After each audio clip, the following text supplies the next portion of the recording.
আসনের উপনির্বাচনে নির্লজ্জভাবে কেন্দ্র দখল, ভোট ডাকাতি, জোর করে ব্যালটে সিল মারা, জাল ভোট দেওয়া এবং আমাদের দলের নেতা কর্মীদের উপর নৃশংসভাবে হামলা আক্রমণ করে অনেক লোককে তারা আহত করেছে। একজন মুমূর্ষু অবস্থায় এখন হসপিটালে তারা সময় কাটাচ্ছে। আমরা গতকালকেই প্রেস ব্রিফিং করে নির্বাচন চলাকালে দুপুর 12টা পর্যন্ত সমস্ত অনিয়মের প্রতিবাদ জানিয়েছি। প্রধান নির্বাচন কমিশনের দপ্তরে লিখিতভাবে অভিযোগ জানিয়েছি।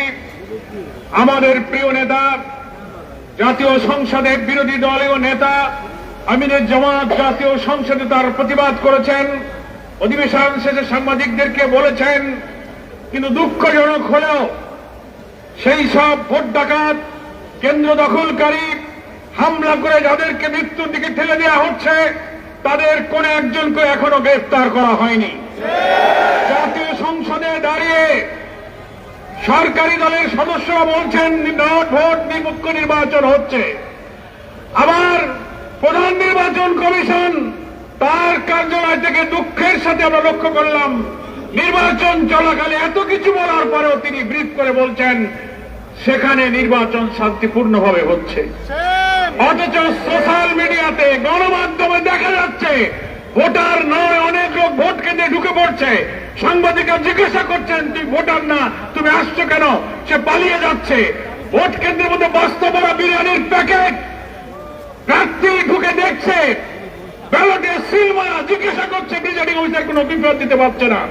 বহু ছবি সোশ্যাল মিডিয়াতে ছড়িয়ে পড়ার পরও কি করে সাংবিধানিক পদে অধিষ্ঠিত প্রধান নির্বাচন কমিশনার বলেন যে সেই নির্বাচন নিরপেক্ষ হয়েছে? আমরা এর তীব্র নিন্দা জানাই।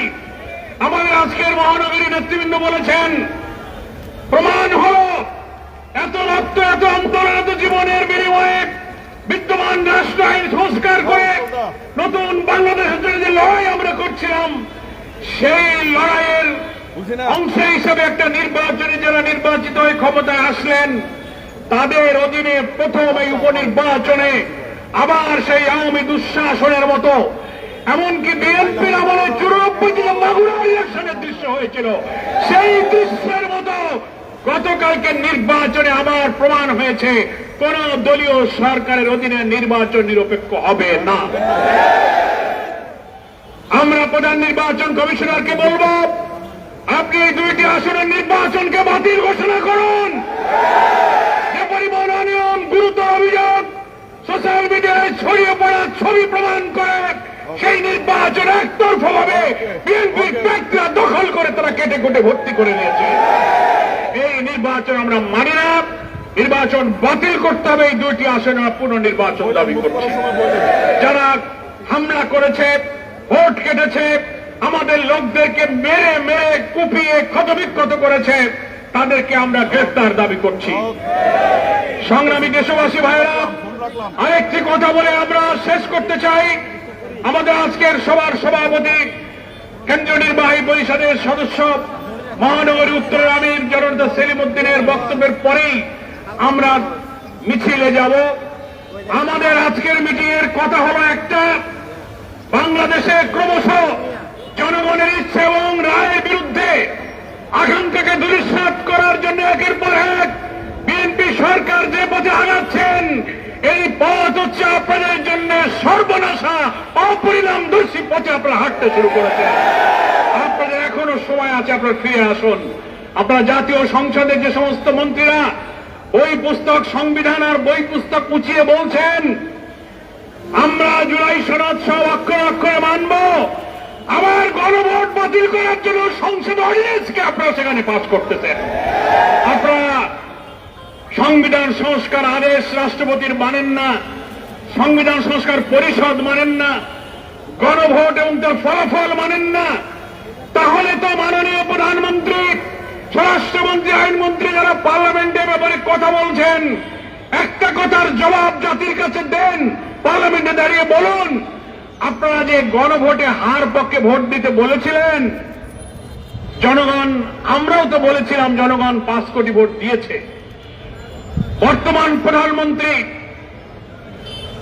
নির্বাচনের আগে শহীদ আবু সাইদের কবর জিয়ারতে গিয়ে যে বলেছিলেন যে হ্যাঁ আপনারা গণভোটে হার পক্ষে ভোট দেন, আমরা বিশ্বাস করি প্রধানমন্ত্রী নিজে যেহেতু হার পক্ষে ভোট দিতে বলেছিলেন, তাই প্রধানমন্ত্রী নিজেও হার পক্ষে ভোট দিয়েছেন। হার পক্ষে ভোট দেওয়ার অর্থ হল 84টি ঐক্যমতের জুলাই সনদের পক্ষে আপনি ভোট দিয়েছেন, সমস্ত সাংবিধানিক সংস্কারের পক্ষে আপনি ভোট দিয়েছেন। স্বরাষ্ট্রমন্ত্রী যদি আপনি হার পক্ষে ভোট দিয়ে থাকেন তাহলে আপনি জুলাই সনদের পক্ষে ভোট দিয়েছেন। গণভোটের ব্যালটে কোনো নোট অফ ডিসেন্ট ছিল না, সমস্ত সংস্কারের বিষয়গুলো গণভোটে ছিল।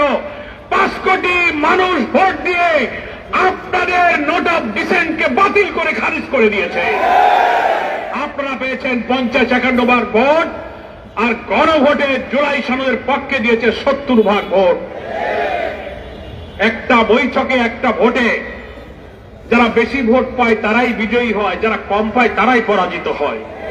50-এর কাছে 70 বিজয়ী হয়েছে। বিজয়ী যারা হয় তাদের সিদ্ধান্তই চূড়ান্ত হয়। আপনারা 8-10টা পয়েন্টে নোট অফ ডিসেন্ট যদি দিয়েও থাকেন, সেইটা ঐক্যমত্য কমিশন গণভোটের ব্যালটে অন্তর্ভুক্ত করে নাই। জনগণ ভোট দিয়েছে যে নোট অফ ডিসেন্ট ছাড়াই 84টি ঐক্যমত, 47টি সাংবিধানিক সংস্কারের প্রত্যেকটি জিনিসের পক্ষে 5 কোটি মানুষ ভোট দিয়ে হাকে জয়যুক্ত করেছে। ফলে প্রধানমন্ত্রী এই হার পক্ষে ভোট দিয়েছেন, আইনমন্ত্রী দিয়েছেন, স্বরাষ্ট্রমন্ত্রী দিয়েছেন, তার অর্থ হল আপনার সংস্কারকে মেনে নিয়েছেন।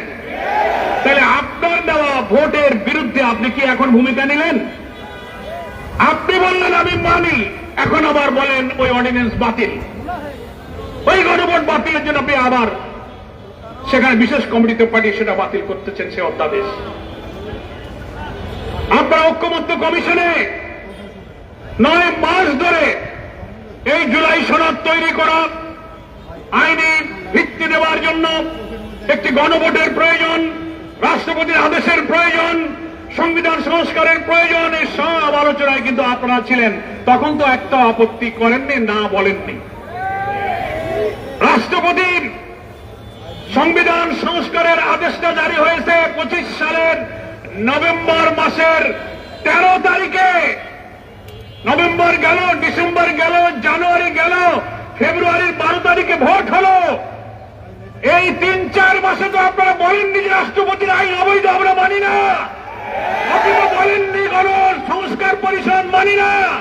আপনি তো বলেননি জুলাই সনদের এই সব আমরা মানি না। 4 মাস চুপ করেছিলেন কেন? ভোট হয়ে গেল, ইঞ্জিনিয়ারিং হল, সরকার গঠন করে চেয়ারে বসে এখন ফ্যাসিবাদী কর্তৃত্বশীলদের মতো ক্ষমতাকে কাজে লাগিয়ে জনগণের আকাঙ্ক্ষাকে আপনি বাতিল করতে চাচ্ছেন। তাহলে আমরা কি বলতে পারি না, জনগণ বলতে পারে না যে প্রধানমন্ত্রী, যে আইনমন্ত্রী, যে স্বরাষ্ট্রমন্ত্রী হাতে ভোট দিয়ে সংস্কারের পক্ষে দিল, এখন আবার সেই গণভোট বাতিলের জন্য আপনি আইন জারি করতেছেন? তাহলে আপনি কি দ্বিচারিতা করছেন না? এটা কি জবাব দেবেন? আমরা বিশ্বাস করি আপনি যদি হাতে ভোট দিয়ে থাকেন তার অর্থ দাঁড়ালো আপনার নিজের পক্ষে আপনি নিজে অবস্থান গ্রহণ করেছেন। তা যদি না হয় তাহলে আপনাকে বলতে হবে যে না, আমি গণভোটে হাতে ভোট দেইনি, নাতেই ভোট দিয়েছি। পার্লামেন্টে দাঁড়িয়ে সাহস থাকলে বলুন, এই সংস্কার না মানার অর্থ হল গণভোটে নাতে ভোট দেওয়া। আপনি সেই নাতে ভোট দিয়েছেন, জাতির কাছে সেটা বলুন। তাহলে বুঝবো যে না, আপনি ইমানদারির কাজ করেছেন, কোন প্রতারণা করেননি। আর যদি হাতে ভোট দিয়ে এখন আবার গণভোট বাতিল করতে চান তাহলে বুঝতে হবে এটার নামই হচ্ছে প্রতারণা, এটার নামই হচ্ছে দ্বিচারিতা। ফলে রাজনীতির এই সংকট সংসদে যেটা সমাধান হওয়ার কথা ছিল, এখনো সময় আছে, পার্লামেন্ট চলমান।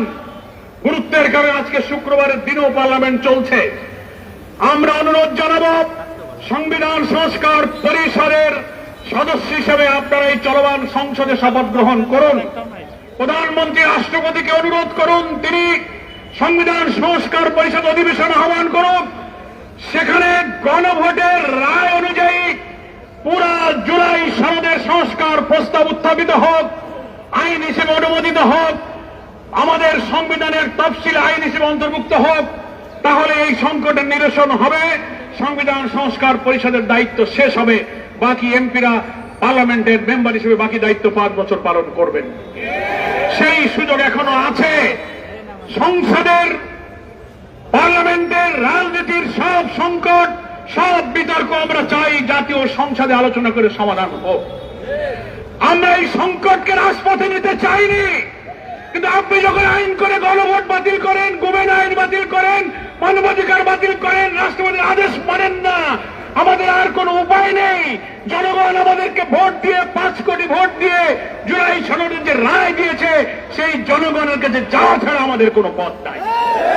তাই 11 দলীয় ঐক্যের পক্ষ থেকে গতকাল 9 তারিখ থেকে 1 সপ্তাহ গণসংযোগ অভিযান, প্রচারপত্র বিলি, মহানগরীতে বিক্ষোভ, জেলায় বিক্ষোভ, জাতীয় সেমিনার, জুলাই যোদ্ধাদের সাথে মত বিনিময়, অনেক কর্মসূচি ঘোষিত হয়েছে। এরপরে আবার 11 দলের শীর্ষ নেতারা বসবেন, একের পর এক কর্মসূচি আসবে। জনগণকে দুর্বার আন্দোলনের সাথে করে গণভোটের ফলাফল কার্যকর করা ছাড়া এ জাতির সামনে কোনো পথ খোলা নেই। এখন সংকট আপনারা তৈরি করেছেন, আপনাকে এই সংকটের সমাধান করতে হবে। আপনি আসুন, এখনো জাতীয় সংসদে বিরোধী দলের সাথে বসুন। জুলাই সনদের অঙ্গীকার অনুযায়ী আপনারা হাতে যদি ভোট দিয়ে থাকেন, তো ভোটের যে ফলাফল, আমরা অন্য কিছু বলি না, আপনি যে হাতে ভোট দিয়েছেন যে ফলাফলই আপনি কার্যকর করবেন। এটাই সংকটের সমাধান হবে। আর বগুড়া শেরপুরের কেন্দ্র দখল, মারামারি, হামলা, জাল ভোট, এর সাথে যুক্তদেরকে আপনি আইনের আওতায় আনুন। এই নির্বাচনের ফলাফল বাতিল করুন, এই দুটো আসনের নতুন নির্বাচনের তফসিল ঘোষণা করুন।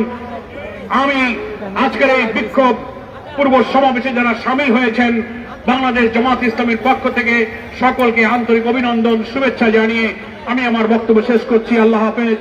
বাংলাদেশ জিন্দাবাদ, বাংলাদেশ জামাত ইসলামের জিন্দাবাদ। এখন সভাপতির বক্তব্য শুনবেন। সুশৃঙ্খল ভাবে ঐতিহ্য অনুযায়ী আমাদের মিছিল শুরু হবে ইনশাআল্লাহ।